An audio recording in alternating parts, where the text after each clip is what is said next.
تعالوا بقى يا بنات اوريكم اكله من الزمن الجميل اللي انتوا ما تعرفوش عنه حاجه.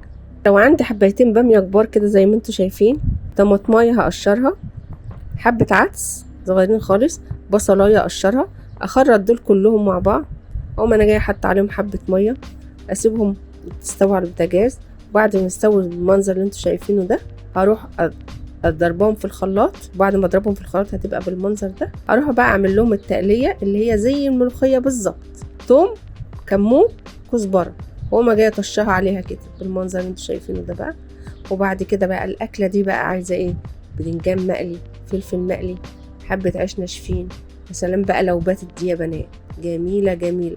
الاكله دي بقى يا بنات اللي عندها نسبه الحديد قليله، ممكن لو مش عايزه تاكليها بعيش اشربيها كده، كليها برز.